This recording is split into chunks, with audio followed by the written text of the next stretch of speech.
Boa tarde, senhoras e senhores, amigos da Rosa Cruz, fratres e sorores, sejam todos bem-vindos. Unamo-nos em invocação. Deus de nosso coração, Deus de nossa compreensão, que durante este período de meditação, nosso ser físico, psíquico e espiritual possa estar receptivo às tuas divinas vibrações, a fim de que possamos comungar em todos os planos com a tua onipresença, com a tua onipotência e com a tua onisciência. Vamos procurar relaxar nosso corpo físico, a fim de que estejamos preparados para o período de meditação.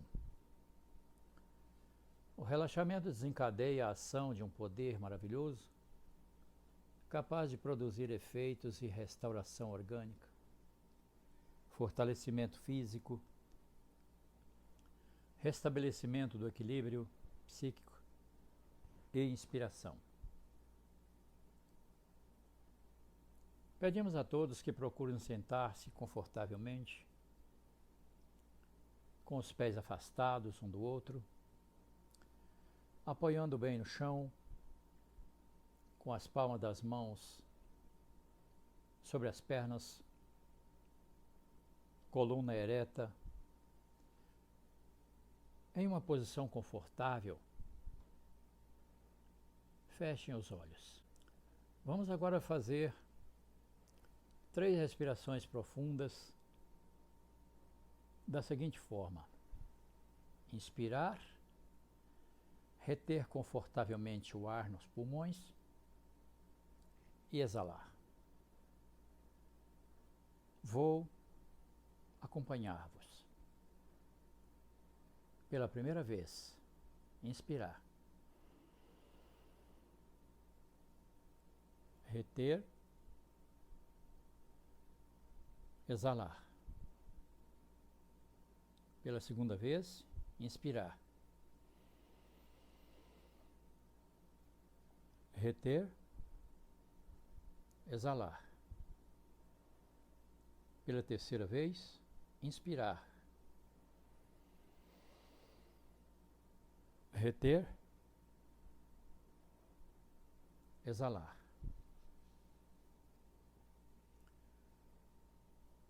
Os Rosacruzes utilizam também dos sons vocálicos nas suas meditações, com o objetivo de harmonizarem com as leis cósmicas e de agirem positivamente sobre o seu ser físico, psíquico, espiritual.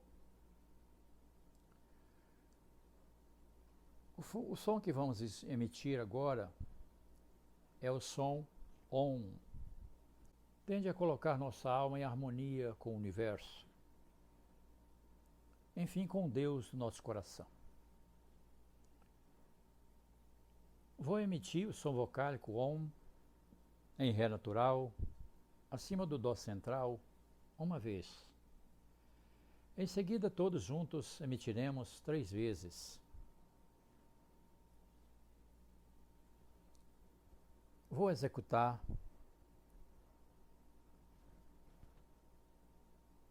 a primeira orientação do som vocálico.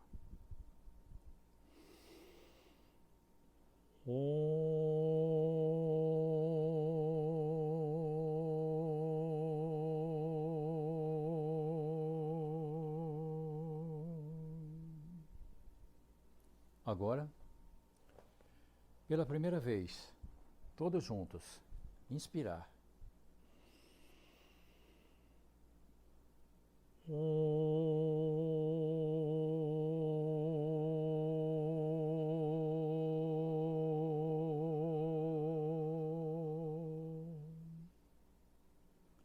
Pela segunda vez, todos juntos, inspirar.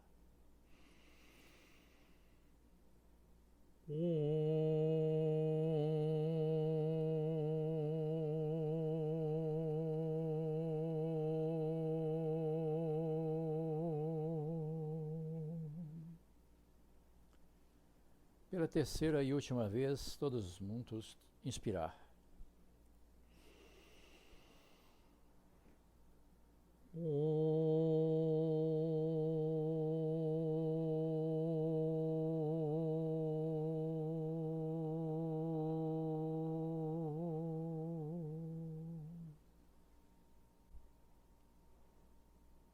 Desde os dedos da frente até o calcanhar. Vamos sentir os pés, nossos pés, relaxados. Aí agora, permitindo que o relaxamento atinja todos os pés, desde a parte inferior até a superior, abrangendo todo o pé, do calcanhar para baixo. Seguindo, vamos relaxar a parte inferior das pernas, até a dimensão dos joelhos.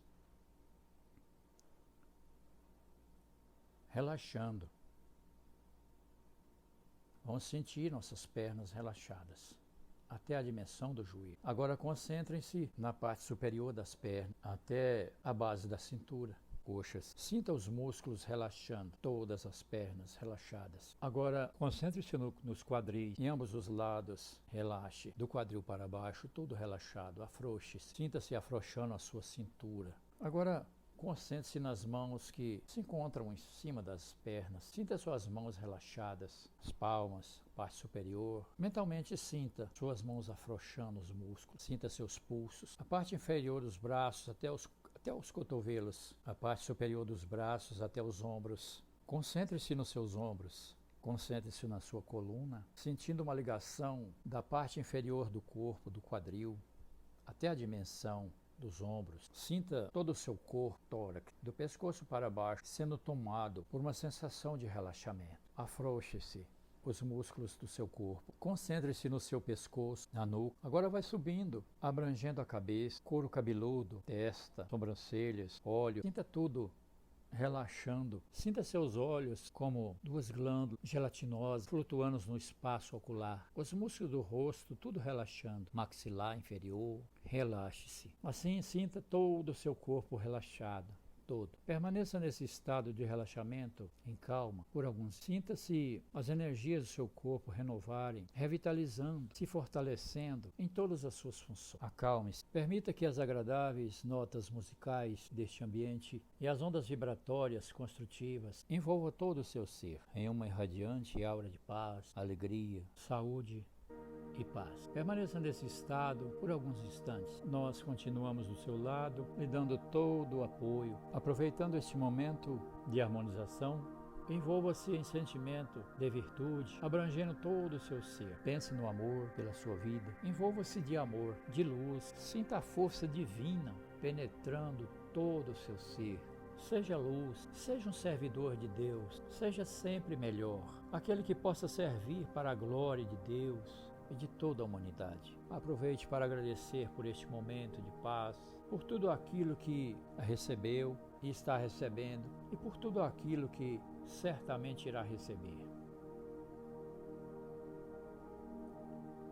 Aqueles que aprofundaram um pouco mais, vamos retornando. Procure retomar aos poucos a sua consciência, iniciando pelo ritmo da sua respiração. Sinta a sua respiração. Sinta os seus músculos sendo acionados, os movimentos sendo retomados. Enfim, retome-se a consciência objetiva. Hoje temos uma mensagem que possa servir como matéria de reflexão doravante. O significado da filosofia para o Rosa Cruz. Tem como autor Sérgio Torsante, Frater Rosa Cruz. Abre aspas. Pretendo fazer uma reflexão sobre um tema que me é muito caro. Que tema é este? A filosofia. Com efeito, como Rosa Cruz, gostamos de nos definir como filósofos. E nossa ordem é de natureza filosófica. É por isso que pretendo partilhar-lhes meu ponto de vista sobre o tema e confiar-lhes fraternalmente o que me inspira. Pois bem, em primeiro lugar é útil recordar que a palavra filosofia pode ser definida em duas maneiras. Literalmente, quer dizer amor à sabedoria. Porém, por extensão, também significa ciência da vida.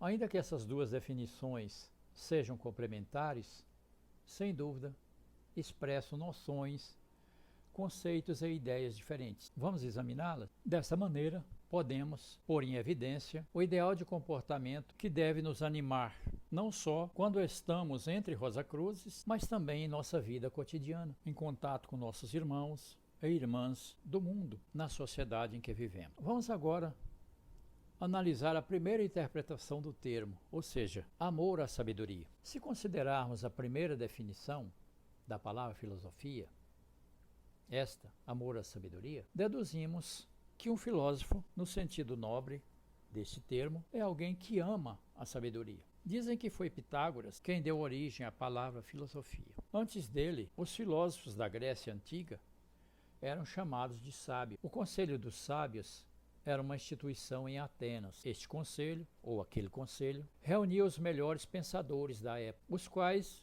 eram encarregados de refletir e legislar acerca dos problemas sociais que se apresentavam, fossem eles no campo da moral, da economia, da política, da religião, etc. Foi assim que o próprio Pitágoras foi qualificado de sábio. Porém, como ele era particularmente modesto, considerava ser ainda demasiado imperfeito para merecer tal qualificação. Por isso exigiu que não se referissem a ele como sábio, mas sim como alguém que amava a sabedoria, o que já considerava ser muito louvável. Assim nasce a palavra filosofia. Como sugerem as explicações precedentes, não se pode ser verdadeiramente um filósofo se não se tem humildade. Isso todos nós sabemos. Porém, quem entre nós pode dizer do fundo da alma e da consciência que é verdadeiramente humilde em pensamentos, palavras e atos? Quem entre nós nunca sentiu a necessidade de chamar a atenção, de ocupar um centro em uma conversa, de dar sua opinião quando não foi solicitada, de fazer um inventário de seus méritos, de mostrar sua superioridade em tal ou qual campo, etc. Mesmo assim, não nos devemos culpar ao saber que não somos tão humildes quanto gostaríamos, posto que necessariamente somos imperfeitos e evoluímos precisamente com o objetivo de nos aperfeiçoarmos. Se temos o sentimento de falta de humanidade, devemos, antes de tudo, aceitar essa condição e trabalharmos sem descanso sobre nós mesmos para adquirir esta virtude. Paralelamente, e me parece uma prioridade, devemos fazer o possível para que os outros não sofram os efeitos negativos de nossos ataques de orgulho. Ainda assim, não só demonstramos o respeito e afeto que os outros merecem, mas também manifestamos o desejo de melhorar o nosso comportamento. Recordamos sempre que não é o fato de sermos imperfeitos que gera uma dívida kármica, mas a falta de esforço para nos aperfeiçoarmos. É evidente que ser sábio não se limita a dar prova de humildade. Ser sábio reside em reunir todas as virtudes inerentes à alma humana, que cada um de nós deve adquirir no transcurso de sua evolução espiritual, de encarnação em encarnação. É, pois, ser paciente, confiante, tolerante, altruístico, íntegro, pacífico, etc. Então, ser filósofo, no primeiro sentido, não consiste em ser necessariamente sábio, mas ter a sabedoria como um ideal a alcançar. É amar a sabedoria. Esse é o propósito. Dito de outra maneira, é primeiro e antes de tudo estar animado pelo amor daquilo que é bom no comportamento humano. Isto supõe que podemos ser filósofos sendo imperfeitos, com a condição de nos esforçarmos em sermos perfeitos. À medida que somos Rosacruzes, somos também filósofos, posto que podemos não ser ainda sábios, mas efetivamente aspiramos a chegar a ser melhores e expressar a sabedoria divina em nossa maneira de viver. Porém, o filósofo que somos não deve limitar-se a amar o que há de bom no comportamento humano e fazer todo o possível para conformar-se com a vida cotidiana. Devemos, com a mesma energia, transmitir esse amor aos outros e dar-lhes o desejo de interessar-se pela filosofia. Isto é, devemos atuar de maneira tal que eles mesmos cheguem a amar e a buscar a sabedoria, fim último da conquista humana. Disto deduzimos que a filosofia, no sentido de amar a sabedoria, implica, igualmente, o amor pelos outros, a ponto de desejar que cheguem a ser mais virtuosos do que nós mesmos em seus comportamentos e assim conheça as mais belas bênçãos de Deus, com tudo que resulta em termos de felicidade e de paz profunda. Ser filósofo é, pois, amar a sabedoria por si mesmo, porém, de igual maneira, para os demais. É querer que os outros a amem e a possuam. Também é orar para que adquiram postos que cada um que a obtenha seja um instrumento do bem entre os homens e possa fazer o mundo ainda melhor. Nunca esqueçamos que a humanidade inteira se eleva cada vez mais, ou cada vez que um só ser humano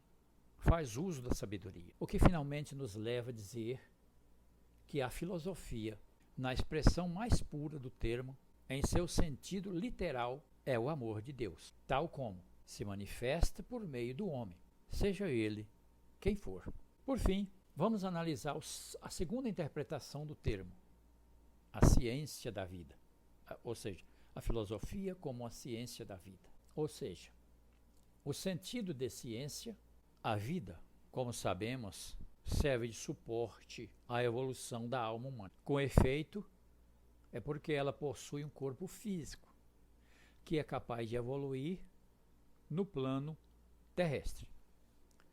Sem ele, não pode adquirir as lições graças às quais deve aperfeiçoar-se e tomar consciência gradualmente de sua perfeição latente, em benefício de sua reintegração final e definitiva na consciência divina. Para nós, tal coisa é evidente, mas a maioria das pessoas ignora essa evidência. Para a maior parte delas, a vida é um interlúdio consciente que todo ser humano conhece entre o nascimento e a morte, com suas alegrias, suas dores, provas, etc. Não sabemos por que vivem, não podem dar à sua existência a dimensão espiritual que deveria ter. Com certeza, muitas dessas pessoas têm uma busca religiosa, porém essa busca está baseada essencialmente na crença e não no conhecimento.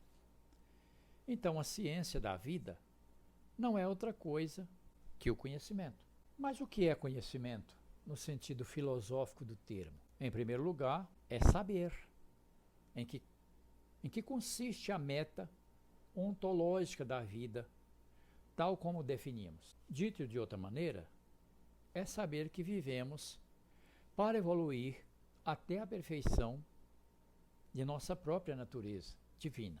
Em segundo lugar, é conhecer as leis espirituais que regem esta evolução, ou seja, a consciência e a ciência, ou melhor, a ciência e a consciência do porquê e do como da existência humana. Mas com certeza, tal conhecimento por si só não basta para fazer o homem melhor no seu comportamento. Ele deve pô-lo em prática, não só para o seu próprio bem-estar, mas também para os dos outros. Visto desse ângulo, só se pode ser filósofo aplicando na vida cotidiana o que se sabe e conhece em matéria de misticismo. Se não o fazemos, a filosofia que cremos possuir acaba se reduzindo a preceitos teóricos que só satisfazem intelectualmente, porém não respondem, em caso algum, às inspirações da alma. Enfim, limita-se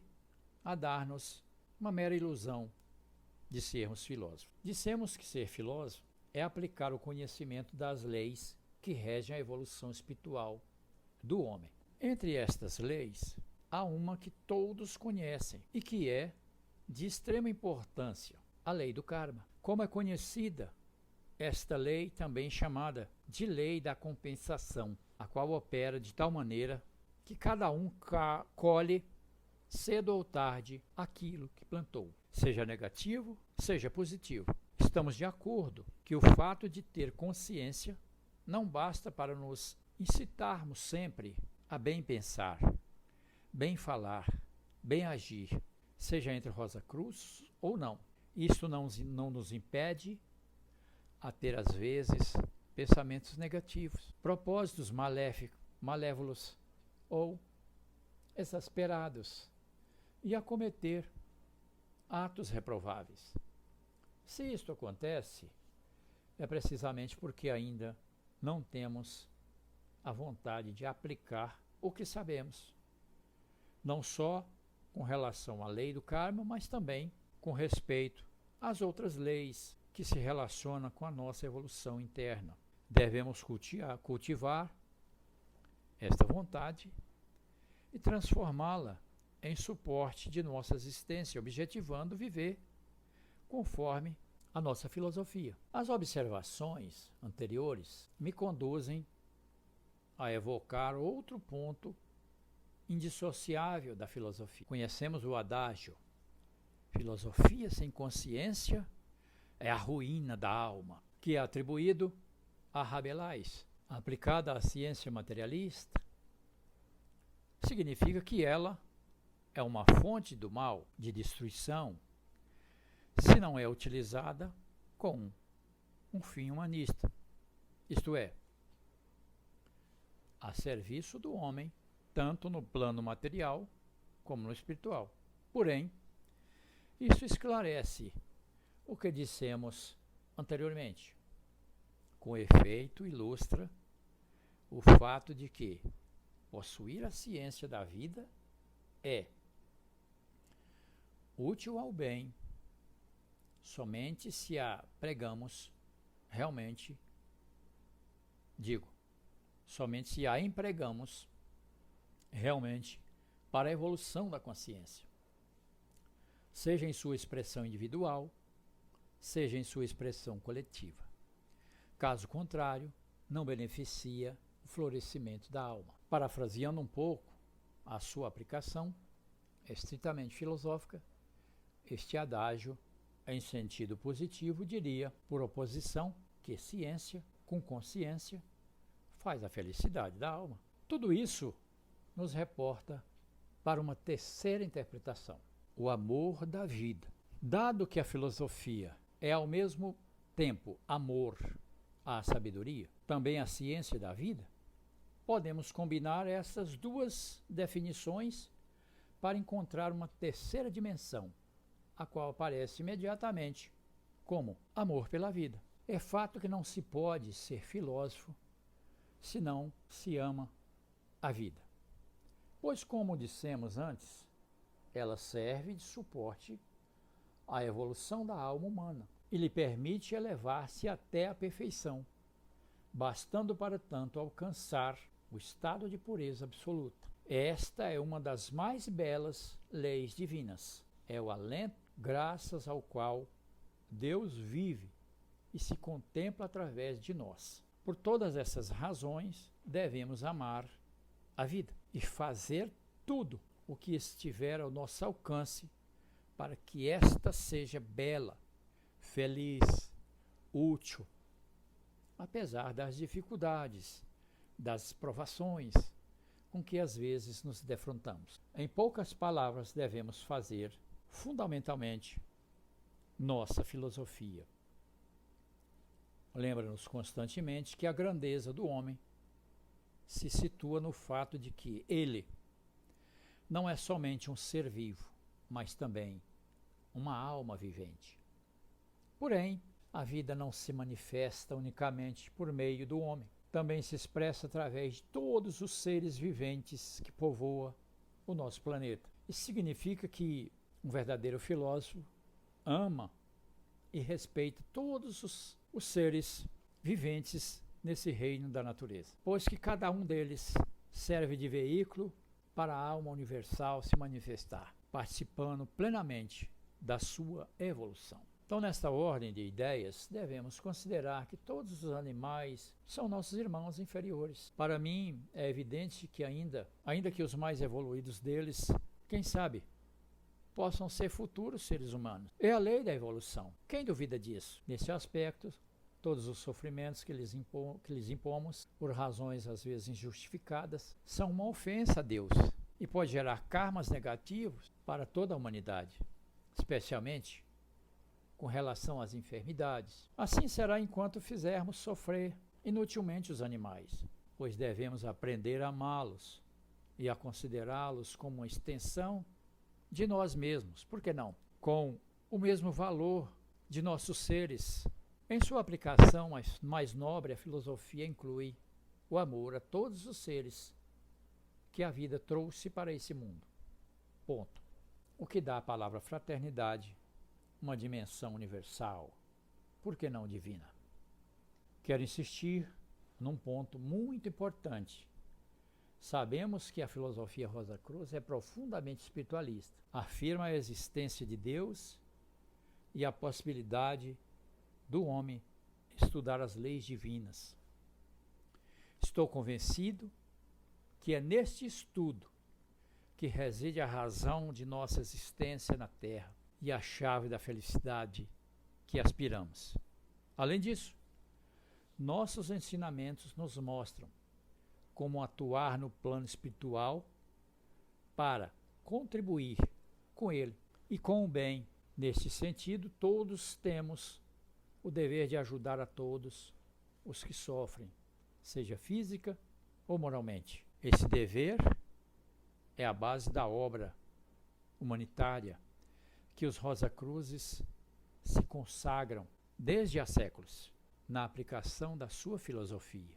Absolutamente nenhum dia deveria passar sem que atuemos espiritualmente a serviço da humanidade tão sofredora.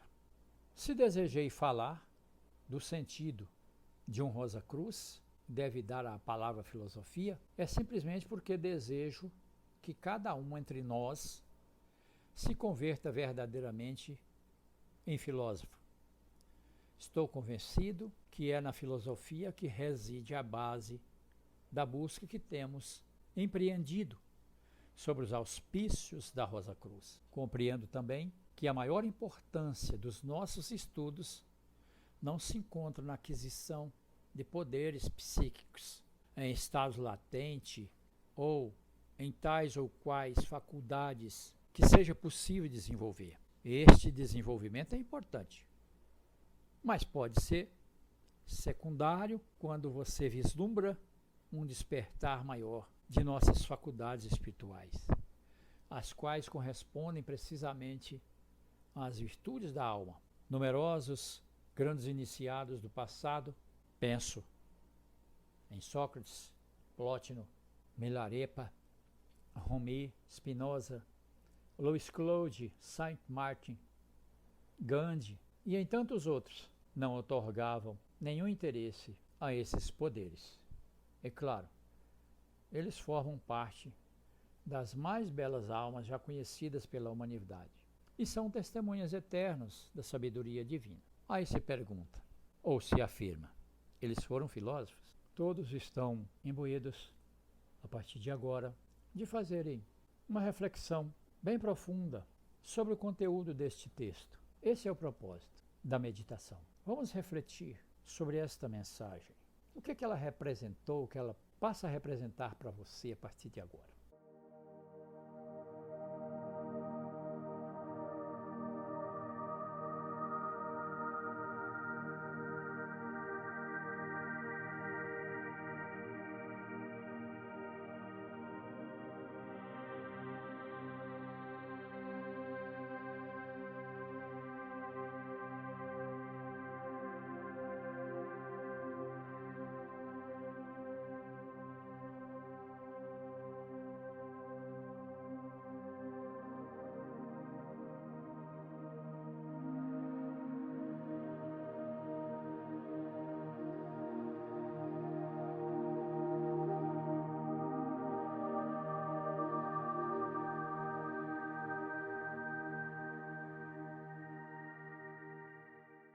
Chegou o momento de encerrarmos o nosso período de meditação. Nosso trabalho dessa oportunidade está concluído. Agradecemos a presença de todos e renovamos o convite para a próxima semana. Que todos tenham saúde, sucesso e amor em suas vidas, uma paz profunda e até o nosso próximo encontro.